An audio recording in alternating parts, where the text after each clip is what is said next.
Thank you. Nancy Arstead, Beaumont Avenue. Thank you, Attorney Schmidt, for clarifying the city's position at the last council meeting. But to be clear, my public comments at your November 17th meeting were entirely accurate. Minnesota Statute 462 requires cities to zone based on compatibility and impact. That is the standard, not simply grouping unlike uses in a list. The city absolutely does designate the list of uses in your codes as comparable in impact because that is what a zoning district is. Zoning districts exist specifically to group uses with similar or compatible impacts so they can coexist without harming each other. If the city places child daycares, gyms, restaurants, offices, and hyperscale data centers in the same zoning district, then legally and practically the city is declaring them compatible. If the city attorney wants to say a daycare is not the same as a data center, then we agree. Then the logical conclusion is they should not be in the same zoning district, but they are in Farmington. That is the problem.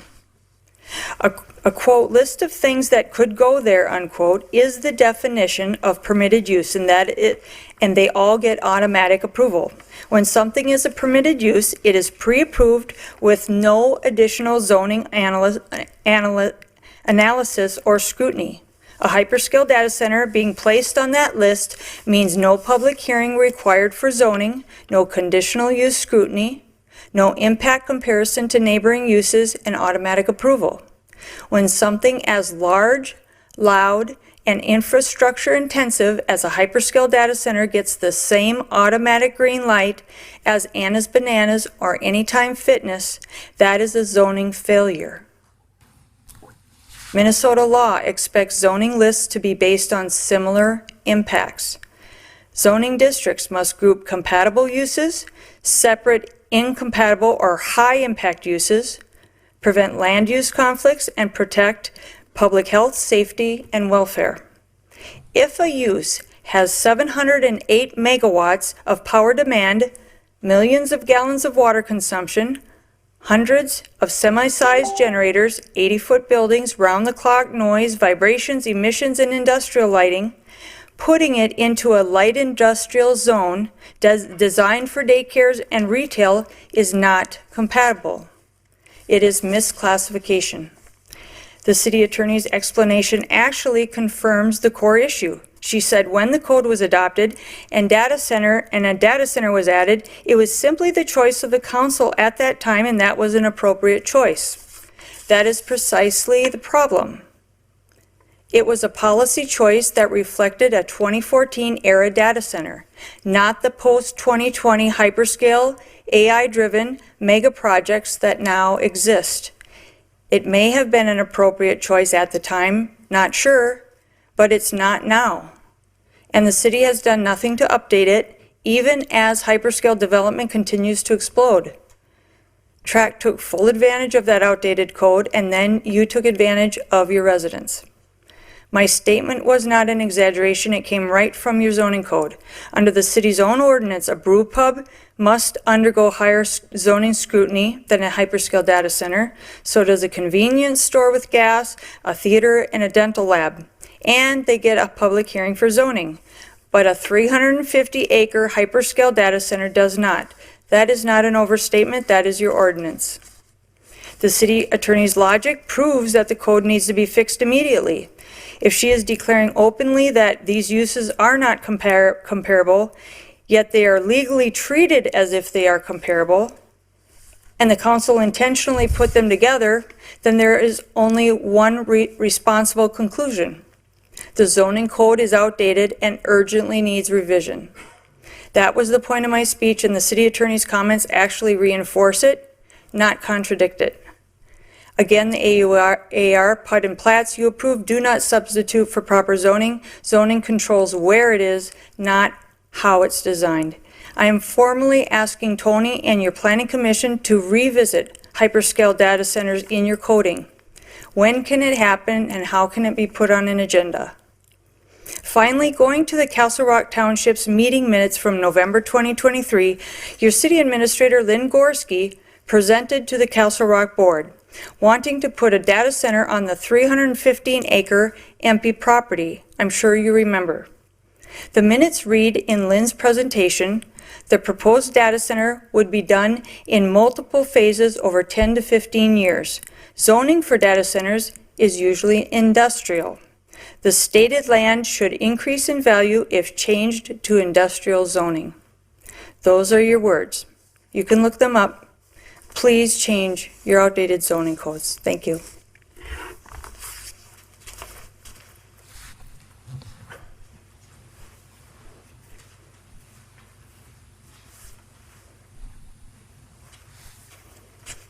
I'm Jeff Schottler. I live at 22420 Calico Court, Farmington, Minnesota. Council, Mayor, thanks for letting me speak again. Nick, I forgot to respond to you last time. For 2 meetings ago, I had made a comment that you guys have not done anything for us. I do acknowledge that you and Holly came over that day along with a few other council members, and you guys did make a call when you were there.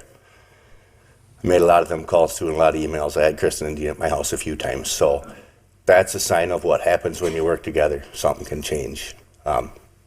Everybody that's been to my house acknowledged it's too close. It's going to be an issue.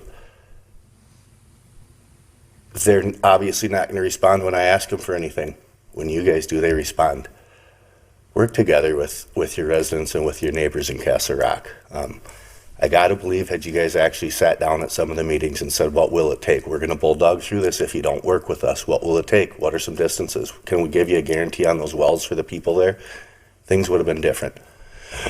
What Nancy just talked about, the zoning, it's a huge issue. You're letting this go into residential. You're letting it go anywhere. This data center is bigger than your guys' entire neighborhood. Remove the houses, 3 houses next to you. Place these data centers there. That's what you're doing to us. This is residential. I kind of get the school property. You buy next to a farm field. We've all seen farm fields, empty land, turn into industrial, turn into anything. I don't get taking residential and turning it into this. Do a little better. You got 2 lawsuits going. You got concerned citizens. We're worried. We're nervous. There's true impact that happens from it. We're up here every chance we can get to talk about it. I don't know how else to get your attention and to figure out a way to make things work. Take the first opportunity you have to walk away from this project, but hold hands with Tract. Let them come back. Are you guys monitoring and watching how they're dealing and negotiating in Cannon Falls? They just agreed to give Cannon Falls, what, $700 and some thousand a year to their schools? Why don't we negotiate that? This is for people and for the children and to make the town better. Why don't we get some of that? That's on top of that tax revenue. That's $750,000 a year to the school on top of the tax revenue that they're giving off the bat. Now they're discussing putting in a park for the people. Would have been nice, leave that park for us. That was there, that you guys sold, that you want to put a water tower on now. You know, some of those things show a sign of a good neighbor coming in. Tract's offering 250 feet to every project they've put out there. They put in no special consideration to us or to residents or to neighbors or to people or the impact. She said she put her best foot forward. She put her best foot forward in Cannon Falls and every other project that they've applied with the same exact setbacks. They don't care about people. They don't care about you. They care about cheap land and cheap power. Go back to the table. Let them walk away. If they walk away, bring them back, but negotiate this time. You actually have a sellable product in a couple different areas in town. Meta could have made use of this land. Meta would have wrote the same guarantees that we've been asking for and given the right amount of space. You'd have gotten about the same revenue off them. Why not do something to renegotiate and get it done right instead of sitting here fighting with your residents forever? You've got 2 lawsuits. I've said it from day one. You put it in my backyard with no safety precautions for me and my family, and you put lights up on my house for 5 years, like that happens at Meta, there's a whole nother lawsuit coming. I'm not joking, it's not an exaggeration. I've talked to everybody. The U of M's been to my house twice now. They're starting a whole program of students on the impact on data centers. They're willing to monitor this for free and take the case on. Do something. Provide some protection for your people. 250 feet. Those lights are going to be on top of my house for 5 years. Meta's still on. Drive by there tonight if you're bored. Go by there. It's crazy with the snow, how much brighter it is when the snow's there. I'm 250 feet away. I was out there the other night when it snowed. You can see that light 1,000 feet away now with the snow on the ground. Imagine that in your homes. So do something. Talk tonight too about your budget. Talk about how much it's data center related. How much of the staff that we're hiring is related. You know, we got assistant administrators. John, you got a couple assistants. How much of this water trunk upgrades, how much of that's for the budget is data center related that we don't know if we're getting? Are we putting the cart before the horse? Are we spending money that we don't have in hopes to get a data center there? Talk about some of that tonight. Ask those questions. You know, how much are we spending to accommodate a developer? How much work and time are we putting in for them versus how much work and time are you putting in for your residents that are here every other week asking for it? I've emailed a dozen times to all of you. I ain't got a response from anybody. So this is my only way of communicating with you. So anytime, you guys know how to get a hold of me. I'd love to hear from you.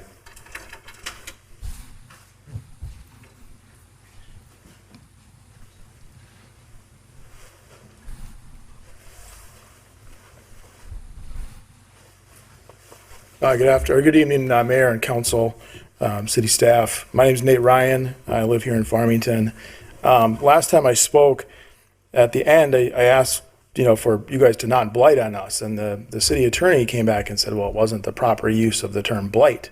And so afterwards, I approached Mrs. Schmidt and just said, when's the last time that you were there? When's the last time you drove by the property? So this summer, it's overgrown. It's abandoned. That's what it's dangerous, right? If you go out there, the golf course owners, in an effort to recoup some cost and hopefully save some money, they tore up a bunch of sprinkler systems. And, that's regardless if you're supposed to be out there or not, young people find their way out there, I'm sure. And, they're on property, yes, that they're not supposed to be on with, earth that's been moved. That's, by that definition, I mean, that's blight. It's exactly what it is. And when I gave that speech and when I talked about that at the Planning Commission, that's exactly what I was talking about. Don't blight on us. Don't make this property sit abandoned for years before it ever gets developed or ever gets sold. I know that you received complaints about the ditch and not mowing any of the ditches. It wasn't mowed this year. It wasn't upkept. So when I brought these concerns and brought this definition up to Ms. Schmidt, she's like, well, that's not what you said. I've watched that video. That's exactly what I said. I simply said, don't blight on us. And that's exactly what's happened. And it's happened because you're trying to put in industrial use into a spot that should not be industrial. I keep saying it, and I'll continue to say it. I am not against data centers. I see the benefit. I see the tax revenue. I see the benefit of a small amount of jobs that will be there. Yes, they're high-paying jobs. I see the benefits of it. What I don't see is the benefit of putting an industrial use in between two neighborhoods. When it was zoned non-industrial, when we made buying decisions there, when we decided where we wanted to raise our families, yes, someday it would have been a housing with a great park, with a beautiful park area. Yes, it would have been that someday. But to ever expect that it was going to be industrial, it's not what any of us expected. It's just simply not at all. And I would encourage Ms. Schmidt, if she'd like to talk about anything that I say, and she wants clarification on that, invite me back up here. I'm somewhat of an articulate person. I'll be more than happy to explain what I said, how I said it, and why I said it. And I'll be able to back it up, just like I backed up the word blight and what occurred at that property this summer. So, I feel like we're just kind of like tit for tat kind of thing. And that's a frustrating spot to be in. It's a frustrating spot to be in for you. It's a frustrating spot to be in for us as residents. We're just kind of like nitpicking at some of the words and some of the things that we say. In reality, you're jamming an industrial use into a spot that it just does not need to go. And what's scary is that I don't even see the end of these lawsuits that are going to continue to happen. I just don't see them. It's crazy. I've got friends all over the state. I've been very fortunate that I've worked all over the state of Minnesota. I've been to every single county. There's 87 counties in Minnesota, by the way. I've been to every single one of them. I fished in most of them, which is awesome. I played golf in far less of them. But no matter where I go, I meet people. And throughout that, and as this, I don't know who's putting it all out there on TikTok or YouTube, but every single time that I get up here, I get text messages from people. I got text messages from someone up by Hermantown, from Cook County. I've got friends in Mille Lacs. I've got friends up in Lake County and Warroad County and Roseau, like all the different places. And, even out west, like western Minnesota, up by, not Hutchinson, but Ortonville and other places. These folks, these small town folks are recognizing that a data center is coming to them. And what this is doing, all of us, not just me, but what this is doing, it's educating them. So it's wonderful when I get a text from somebody that's in a 300-person town. It's fantastic because they're going and educating their councils. When this comes to them, when a big developer comes to them, they're going to be like, whoa, wait a second. This Nate guy who I met, 10 years ago or 15 years ago, or, helped me on a real estate transaction, whatever. They remember and they recognize that guy's here every week. Every single time he has an opportunity, anytime that we all have an opportunity to come up and speak to you, we do. I don't want the spotlight. I don't care about views. I don't care about hits. I don't care about any of that. I just want you to not put an industrial use in a spot where it doesn't belong. That is my sole purpose of being up here. It's not to debate about the word blight. It's not to debate about whether or not or where, whether or not it's going to cost me money in my housing market. It's not to debate, anything other than this is an industrial use, pure and simple. And it does not belong here. Jake, it doesn't belong here. Doesn't belong here. Mayor, doesn't belong here. Holly, I know, and I could see it. You took a stand. You did something that very few people I ever see do. You stood out in that lobby and you talked to us like a human being. That's what you did, and you listened. I could tell that this vote was very difficult for you. But at the end of the day, what's crazy and what really makes me sad is that you chose money over us. That's what you did. Nick did the same thing. He didn't come out in the lobby. I got to give Holly credit where credit's due. It takes an extremely strong person to do that. Just, frankly, an amazing human being to do that. Somebody who I would vote for. But to choose money over us, over your own people, your own Farmingtonites, you guys, just doesn't belong here. We'll see you at the next meeting. Take care.